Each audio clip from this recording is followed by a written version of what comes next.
this avoidance of being present is causing turmoil in your life. It caused turmoil in my life, and I would always think to myself, like, why does my life suck? It's because you're constantly searching for distractions and you're afraid to sit in silence, because silence is where all your answers happen. It's where that relationship with yourself is developed. So why not do it? Why not just do something that's going to get your mind off of all of the noise? Welcome to the Mindful Mundane podcast, where we create meaning in the mundane activities of life so that we can find joy throughout the process.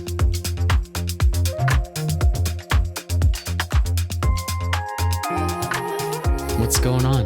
Welcome to another episode. I just want to say really quick, thank you for being here. I also want to take a second to say thank you for the people who have given feedback already.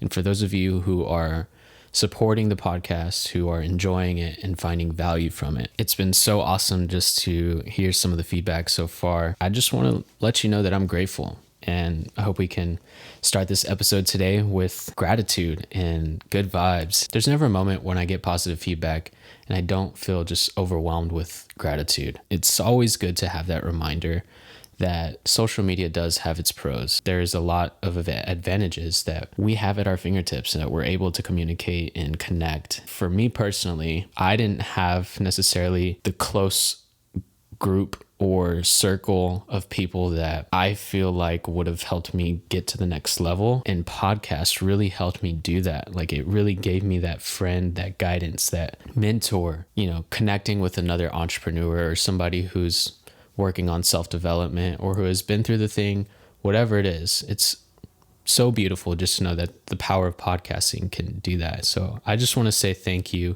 for your support. I'm just really grateful. Today we're going to talk about something that I'm really excited about. And I think the reason why I'm so excited about it is because I've been here before so much, which is out of balance. Today we're going to be talking about 7 signs that you're out of balance, and of course, how to fix it. Don't want to just give you the signs and not give you some sort of execution plan or something to help you make the difference. Before we dive in, I just want to make a couple of announcements. First of all, if you haven't joined the Mindful Monday newsletter, I think it would be something that you might be interested in. Pretty much every Monday morning, I will be sending out a short and sweet mindful message to help you start your week off with a fresh mindset. You could say that it's pretty much this podcast, just in super short, bite-sized chunks. So if that sounds cool to you, you want to receive that little mindful message to, get started with gratitude, mindfulness, positive, good vibes, then make sure to go check out the description. I'll make sure to leave the link in there for you, and I'd love for you to join us. Secondly, I haven't done a vlog in so long. It's probably been about 4 months since I released a vlog, but recently I had one of these moments in my life that I had been waiting for literally 3 years, and it was so special. I decided to vlog because of it. That's how special it was to me, and I'd love for you to go check it out. I'll make sure to leave that in the description as well. Would love to connect with you there. I think that vlogs are more of like a relaxed place to kind of connect with you guys. If you're into that kind of thing, you like YouTube like I do, go check it out. But without further ado, let's go ahead and jump into the first sign that you are out of balance. The first sign that you're out of balance is you're waking up extremely tired, snoozing the clock, and dragging yourself out of bed. Maybe you're unable to sleep well. You're just feeling really tired all the time.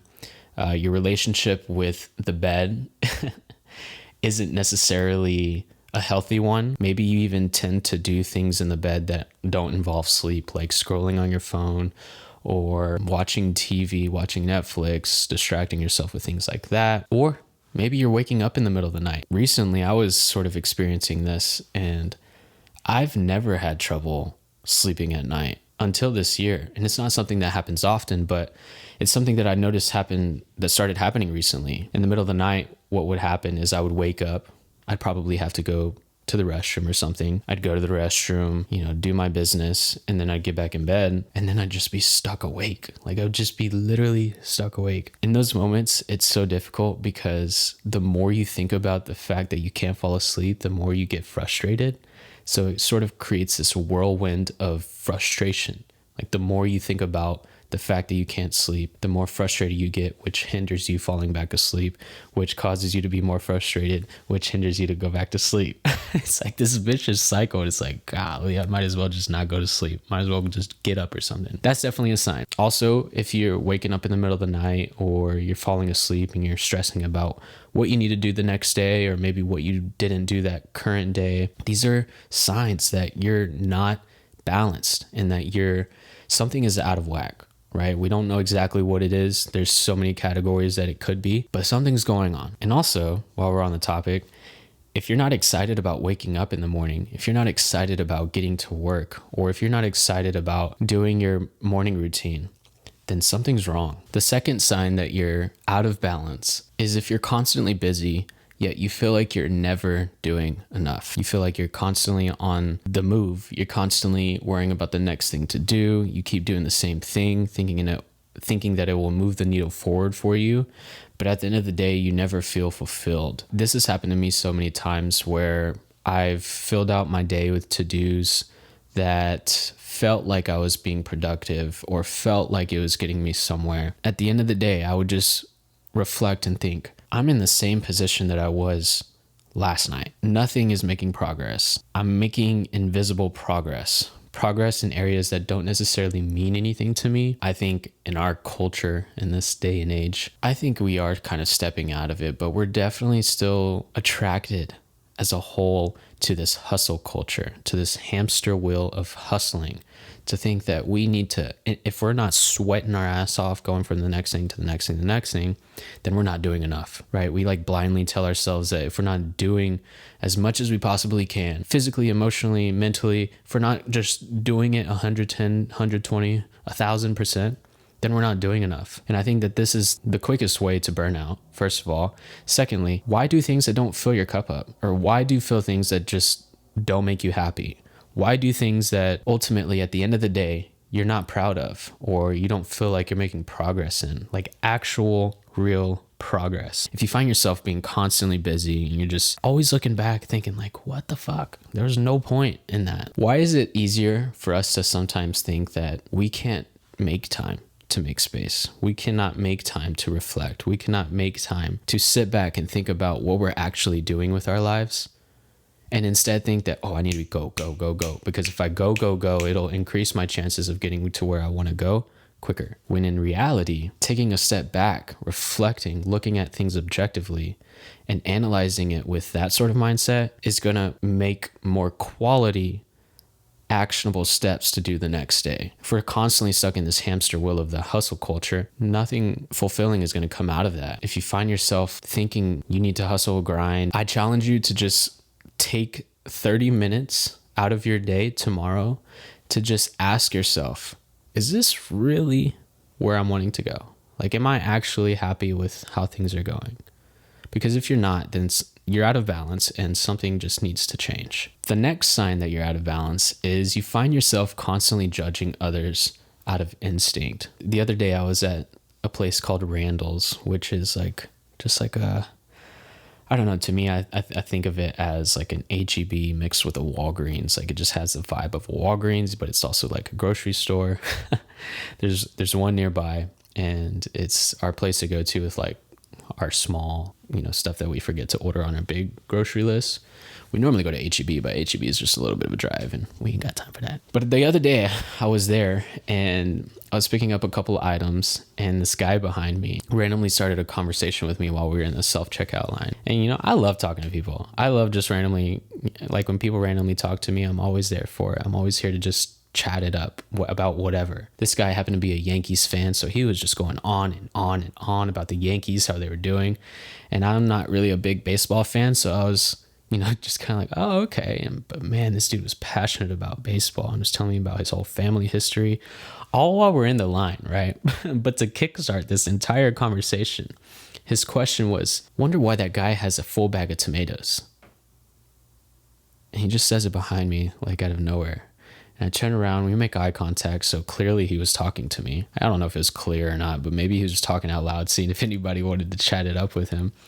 So I turned around, I was like, I don't know. It looked like the guy honestly worked at a restaurant, and maybe they ran out of tomatoes, because he had a fuck ton of tomatoes. Like, I've never seen a guy have this many tomatoes. It was probably like 15, 20 tomatoes in one little plastic bag. Anyways, he was kind of going on and on, just, talking about the bag of tomatoes, like going on and on. Like, I wonder why he's got all those tomatoes. Like, what do you need all those tomatoes for? Da, da, da, da. And although he wasn't being extremely judgmental, he wasn't being negative or anything, but he just instinctively brought up this judgment of like, why does that guy have so many tomatoes? In reality, like, who cares why the guy has so many tomatoes? Like, you're not going to go sleep at night thinking about how many tomatoes that guy had, But maybe this could have been just his way to spark up a conversation. But I think in this type of scenario, at least I'll speak for my past self. I mean, there have been so many times when I would be at the grocery store and I would look at somebody just a little bit longer than I needed to. In retrospect, like, I had no place to be judging anybody else. And hardly anybody has the right place to judge somebody else, because we're all conditioned differently. We're all in different conditions, as we speak. And for us to judge other people, it's like, that's just feeding our ego. It's just making us feel like, oh, I'm better. Oh, I don't need that many tomatoes. Why the fuck would anybody else need that many tomatoes? And I think what happens is it causes this imbalance with ego and judgment. And like I said on the last podcast, all we're doing when we judge other people is we're just reminding ourselves of the bad things in ourselves, because really what we're looking at in other people are things that we sometimes see in ourselves. I think it's those little things that we find ourselves judging other people that can cause us to feel out of balance when we're just having trouble accepting people for who they are, what they're doing, just being nosy. First of all, people are dealing with life and everybody has a different life than you. So nobody really has the right to shower their judgment on you. Also, if you find yourself validating your own worth through comparing yourself to others' accomplishments, this is like the quickest way to, first of all, not be productive, to not be happy, to not find joy in life, to cause misery in external events, not just yourself, like relationships and your career, your work. Everything gets affected whenever you let this comparison trap take over. And not only that, but fear of judgment, fear of rejection. That fear of judgment, again, comes from possibly you judging other people. And same thing with rejection. Maybe the same thing, like you're quick to reject the guy with a huge bag of tomatoes. Therefore, in turn, whenever you have the big bag of tomatoes, you're extremely fearful of rejection. And that's why I think everything in life is a mirror of self. Whatever you put out into the world is what you're feeding yourself inside. If you're feeding yourself good energy, if you're feeding yourself positivity, you're feeding yourself fulfillment, joy, gratitude, things like that, then when you go out in public, you're going to feel nothing but gratitude for common people, for your peers, for your community. But it all starts within. If judgment is something that is just instinctively happening a lot for you, first of all, don't blame yourself, because we're conditioned that way. I think we feed off of gossip. We feed off of that kind of stuff from high school, and all the people talking negatively about other people, and how many people gravitate towards that type of thing. So it's normal. It's not like you're the only one who's doing it. But I think for us to step into the shoes of our higher selves and for us to make this world a better place, it starts from that deep reflection within ourselves and being more gentle with ourselves, and that will portray to others, which then will inspire other people to do the same. And that's how we make the world a better place. The next sign that you're out of balance is you're having mood swings. You're constantly going back and forth on the pendulum. You're happy as fuck, then you're sad as fuck, and then you get this dopamine hit and you're feeling really great about life and you feel so ecstatic about everything. You're on cloud nine until somebody leaves a bad comment, and then you're back to this other side, and you're constantly just going back and forth. If you're having mood swings and you're more reactive than proactive, let's say you possibly even have a short temper. I can reflect on moments in my life when I would make excuses for certain times of me feeling angry. I would blame certain parts of my life. I would blame external things and not take ownership of what was causing that anger and what was allowing me to feel that anger. In times when I was just so reactive, everything was dependent upon what other people said about me or to me, or how they made me feel. And it never originated from a place of, I feel happy with myself already, therefore anything that somebody else has to say doesn't really influence the way I feel about myself. If the smallest of things are aggravating you or have the ability to aggravate you, such as a car cutting you off, or an unexpected email, or something not going the way you expected, possibly a job interview, or not receiving the praise you expected for a project. I will use an example that I used to get so bitter about back in the day. Whenever I used to film weddings, I would get really frustrated, so frustrated when I would send the wedding photos or the videos and I wouldn't receive that thank you. I really cared about making a beautiful cinematic film for each of my clients. And when I felt like that wasn't appreciated for the client, or the client didn't appreciate it, I would allow myself to have mood swings. And ultimately, like we cannot let life dictate our feelings so much. We can't be back and forth so much, because this is not where stillness lives. These moments, if you feel that way, if you feel like you're being reactive, just take a pause. Remind yourself that you're not angry. You're just feeling angry. And that'll help you just disconnect from this feeling that's trying to take over. It will keep it just a feeling, meaning that it's temporary, and it will open the door for you to be able to push it aside and move forward with your life in a calm, balanced way. The next sign is you don't have a lot of energy. You're not actively exercising. You're not excited about exercising. You're dragging from activity to activity without excitement. You're just like, oh, here's the next thing I gotta do. Oh, the next thing I gotta do. From, just the sound of my voice, you could feel the lack of motivation. So if you're not feeling motivated to show up, showing up just sounds like the worst thing on planet Earth to do. Like, you just want to watch Netflix or, hang out, chill, not do anything, and you're not excited about your work or what it is that you show up for. This is definitely a sign that you're not balanced. Also, if you feel like you're constantly fiending for that next cup of coffee or that little bit of caffeine to do the job for you, right? Like, we constantly think that, oh, I just need a coffee. Something I want to bring up is right before this podcast, I ate my lunch, and for some reason I was just feeling a little tired. Now, my past imbalanced self would have thought, oh no, I got to push through this. Like, I got to push through this and fight for the hustle. I got to continue working and get all this work done so that I can just pat myself on the back at the end of the day. When in reality, sometimes we just need a cat nap, and that's completely okay. I first was open to this idea through a book called The 5 a.m. Club. I'm not waking up at 5 a.m., but we can still apply the same principles. And in 5 a.m. Club, Robin Sharma is the author, and he says that he takes a cat nap every single day. Of course, he wakes up at 5 a.m. He does his thing. He gets work done. He, does the self-development in the morning. But around, the afternoon time, he'll take like a cat nap. I can't remember if he said this was every day, but anyways, he just normalized this idea of a cat nap. And I feel like our culture is so quick to say, oh, if you take naps, you're fucking lazy. I used to think that way. I used to think that if I were to take a nap in the middle of the day, then I'm just not working hard enough. And then it would just be like this whirlwind of like, oh, you suck. You're not doing enough. You're not worthy of success, and you're just full of failure. Sometimes, like, our body gives us signals that if we're feeling tired, we don't need to, cut off work for the day. We don't need to sleep for an hour. I didn't even really fall asleep, but just taking that little cat nap where I just kind of like laid there, rested my eyes for 15 minutes. I woke up fucking excited. I was so excited to hop on this podcast because I felt like I was actually feeling refreshed, felt like I could show up authentically.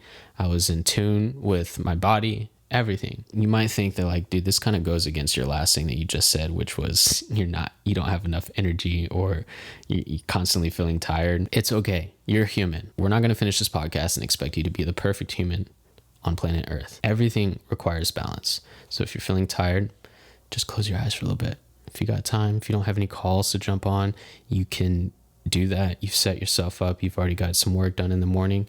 Then do it. The world's not going to end. A little 10, 15-minute nap is not going to be the end of your career. It's so easy to think that way sometimes, right? Like, we're so absurd in our thinking sometimes. It's just crazy. But if your energy is dependent upon external things like coffee or things to stimulate you, then I would just suggest that this is not necessarily the most sustainable way to go about life. And in order to sustain your lifestyle, we need to maintain that balance. The next sign is you're afraid to sit in silence. I cannot remember this quote. I'm going to completely butcher it, but the quote was something like, "The reason why the world is mad, or the root of all evil, is due to a man's inability to sit in silence." Again, I butchered that. I would look it up right now, but I think that was pretty much spot on the point that I'm trying to make. We have to be willing to sit in stillness. We have to be willing to stop the noise, both in the outside world and in the internal world. We have to do that in order to find clarity. If you're afraid to sit in silence, then you're essentially just saying, I'm afraid to develop myself. I'm afraid to develop a connection with myself. I'm afraid to follow my intuition. Every single one of us has an intuition, and that intuition wants the best for us. We just have bad habits that counteract it. So if you're constantly avoiding that intuition that you have, that moment where you could possibly learn about yourself, uncover some things about yourself, then it's going to be so difficult for you to live in the present moment when you're constantly living in the past or the future. And this is where stress and anxiety come from. Anxiety comes from something unexpected possibly happening in the future. That's what anxiety is. It's all it is. It's not saying that, oh, I'm going to miss my flight tomorrow. It's just that I'm worried about missing my flight tomorrow. It's easy to think that the more we stress about something, the more sharp we're going to be. I read in a book somewhere, I don't remember which book, but there was a story. It was between these two guys and the mentor. We'll call it the student and the mentor. The student was stressing a ton about this flight that he had tomorrow. And the mentor said, look, it's okay to stress about it once or twice. It's okay to allow it to shock you with this anxious feeling so that you are aware, because stress and anxiety aren't necessarily a bad thing. Those things are just our survival mindsets trying to make sure that we're aware of some possible fear that could happen, right? But it's easy for us in our modern day and age to make things like missing a flight be life or death situations. But it's okay to stress about that flight once or twice. But when you stress about it for 3, 4, 5, 10, 20, 30, 50 times, you're just destroying yourself. You're destroying your mental health. You're taking yourself out of the present moment. You're living in the future, and this future isn't even bound to happen. You're just creating this negative loop of emotions that's not healthy for you. It's going to make you feel out of balance. It's going to make you feel like shit. It's going to make you not be able to appreciate this special moment that you're having with your friends or your family right before you leave. And this is why it's so important to be in the present moment. Now, if we didn't have any stress or anxiety, the possibility is that you might miss that flight. So it's a good thing. It's a good thing to listen to it, but it's not a good thing to obsess over it. It's not a good thing to let it overconsume your thoughts, to let it overconsume your well-being, because it just hurts you so much and it's not worth it. In my past, there were definitely times where I was afraid to sit in silence because it was easier to just search for distractions, to pull out my phone, to pull out a video game, to watch TV, to do things that I just shouldn't be doing instead of just sitting in that silence. And I think the reason why is because I didn't believe what silence could do for me. Like, you hear it all the time, just live in the present moment. Okay, can I live in the present moment while I check Instagram? That was my mindset. It's like, first of all, what does stillness mean? How does me sitting on Instagram mean that I'm living in the future or in the past? These things are subconscious feelings. Like, we can't necessarily pinpoint what they are. This avoidance of being present is causing turmoil in your life. It caused turmoil in my life, and I would always think to myself, like, why does my life suck? It's because you're constantly searching for distractions and you're afraid to sit in silence, because silence is where all your answers happen. It's where that relationship with yourself is developed. So why not do it? Why not meditate? Why not just do something that's going to get your mind off of all of the noise? Now, the seventh sign that you're out of balance is you keep searching for easy fixes. This could be the, caffeine thing that I brought up earlier. You're searching for that easy fix, that coffee that's going to give you the motivation to get all your work done. But also, How many times have you caught yourself looking forward to that glass of wine at night? Like, I just can't wait for that alcohol to solve all my problems, to finally be able to enjoy life when I have this cup in my hand and the sip of red wine. And don't get me wrong, I love my red wine. But if we're going about our day fiending for that alcohol or fiending for dessert, can't wait to eat those cookies at night because then I'm gonna be happy. Then I'm going to feel excited about life until the next morning when you have stomach cramps. In other words, if you find yourself searching for an escape, this constant search for an escape only causes a vicious cycle of miserableness, misery. When we're constantly looking for something outside of the present moment, we're never living in the present moment. So we're constantly living in the past or the future. And this future, this ideal future that we think is going to make us feel better, in retrospect is not. Because then you don't want to go to the gym. Then you don't want to take your shirt off at the pool because you feel miserable about all the decisions you made. Every single second that you make those decisions, they add up. So it starts with that one baby step that I want to change and make today. What's the baby step that I want to change today? What's the smallest thing that I can do to make a big impact in my life? If you're really wanting to stop drinking alcohol and you want to get clean, you don't need to focus on the amount of days that you need to be sober. You just need to focus on today. Today, I am not taking a sip of alcohol. And then the next day, same thing. And this kind of goes back to, the whole process over results thing, right? When we focus on the process of just not drinking a sip of alcohol every day, what happens? We get the result that we wanted. But if we focus on the result, which is I need to be clean for a year, holy shit, it starts this vicious cycle of I need a sip of alcohol because this is fucking stressful.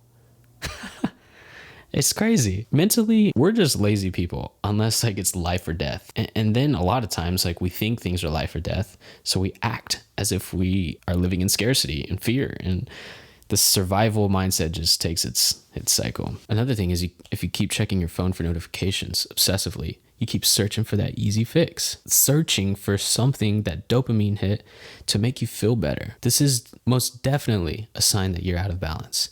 And I would suggest deleting the app, deleting whatever it is that you're addicted to, and practice abstinence. Practice time away from the thing and sit in silence and just be with yourself, because that's what's going to solve your problems. That's what's going to, create the dream life that you want, is you actually taking the time to pause, reflect, and make solutions. Now, I've kind of hinted at this already, but the bonus sign that you're out of balance is that you keep attaching yourself and your worth to the results that you have. So let's say you start a YouTube channel, you make that first video, and instead of just patting yourself on the back and being proud of the fact that you committed to yourself, that you committed to the process, you just focus on results. You pull out your phone, constantly refreshing how many views it gets, how many likes it gets, whether or not somebody disliked it. If you can't tell, I'm talking about my past self. This is a time when dislike was actually a thing. You could see the number of people who disliked it. If you're constantly obsessing over this, and keep doing this if you want to be miserable. If you want to be unhappy with life and you want to decrease your excitement about getting back to work on the next piece of project, do your thing. But if you want to live a sustainable lifestyle and you want a sustainable process, whether it's creatively or in business, then you have to just focus on the process. And if you catch yourself refreshing constantly, don't blame yourself so much. We all get there. I'd be lying to you if I told you I didn't check for results. It's nice checking on it every now and then, but if you're constantly checking on it, if you're checking on it an hour before bed, or if it's first thing in the morning you're checking it, that's not healthy. It's not good for you. And I promise you, the quicker you stop doing that, the more you're going to find joy in life, and the more your work is going to get better. So how about that? I promise you, your work's going to get better when you just focus on the practice. By the way, if you're struggling with this sign and you constantly are focused on results, I would highly suggest picking up this book called The Practice by Seth Godin. I'll make sure to leave it in the description. You can go order it. It's such a good book. It's designed for creatives. It's designed for the process. It's why it's called The Practice. Go check it out. It will help you detach from results, and it will help you grow as a creative and as an entrepreneur, as the person that you really want to be. It's a phenomenal book. If you haven't heard of Seth Godin, I mean, he's a marketing genius, first of all, but secondly, he's the clear definition of a creative professional. And we need to act as professionals if we want to be sustainable long term. So far, I've labeled out not just 7 signs that you're mentally out of balance, but 8 signs. Now let's talk a little bit more about executional strategies. So how we can fix these problems. I'm going to cover a couple different suggestions and take it as you wish, whatever you gravitate towards or whatever seems like a sexy thing to do, go for it. Just try it, but really don't be a perfectionist. Don't be too hard on yourself. The best advice that I've ever received when trying to start a new habit is to start small. You have got to start small. If we go back to the alcoholic example, you cannot think so big. You cannot set this goal that I'm going to be sober for 10 years, because you're going to find yourself the next day sipping on a sip of alcohol. So again, it's very important to go about this process with baby steps. So I encourage you to take baby steps and to not be judgmental, to not pound on yourself. Remind yourself, okay, that's okay. Tomorrow I'm going to show up and I'm going to do better. And you keep focusing on getting a little bit better. Over time, you're going to find phenomenal results. This first suggestion that I have is to create more space. Wake up an hour earlier than usual. I kid you not, even just 3 years ago, I would never, ever go to sleep before midnight. Never would you catch me falling asleep before midnight. So if you were to tell me back then that I needed to wake up an hour earlier in order to solve my problems, I would have been like, nah, dude. I'll give you excuses as to how I'm most creative at night and all this and that, and I just can't do it, But I'm here to tell you that if that is you, you can do it, and you should do it, and you should thank yourself later for doing so. Again, let's go back to the baby steps. The goal I would like for you to have is to wake up an hour earlier than usual. I know this is easier said than done, so just start with 15 minutes and keep on working towards adding 15 minutes every week. So just slowly but surely switch up that routine. And the reason why I want you to wake up earlier is because of all of the other suggestions that I'm about to give you. Okay, these are things that I love doing in the morning because it helps me maintain balance in my life. So first of all, practice meditation. Meditation is extremely good for you. It's something that I actually fell off recently. Like I wasn't meditating as much. And then I started to notice this insomnia at night, this anxiety. I felt like sometimes my heart would be pounding out of my chest. And I knew something needed to change. So first thing I thought of was, okay, maybe I should try meditating more often and to actually make it a ritual again. I started meditating in like 2020, and it was a difficult process to get started with. Like it does not come natural to just sit there and meditate and to close your eyes. You're going to have the tendency to open your eyes, to itch yourself. You're going to have an itch on your back. You're going to have an itch on your head, an itch on your neck. But do your best to just sit there still and breathe slowly. Start with 5 minutes and then add 1 minute to your practice every single week. Over time, as you keep showing up for yourself to meditate, you're going to find so much more calm in your life. You're going to find clarity. You're going to find confidence. Clarity breeds confidence. And in order to gain clarity, we have to find stillness. We've got to be calm. We can't have this monkey mind thinking that swinging from branch to branch is going to help us solve our problems. It's not. You need to just calm yourself down. Start your day off with this balanced mindset, but treat yourself with that meditation. And you're going to thank yourself so much later, I promise. And at the very least, just give it a shot. If it doesn't work for you, that's okay. It's not for everybody. But I do think that this is a surefire way to build calmness into your life, to build that clarity. Now, another way to build clarity is to journal. So write your feelings down on paper.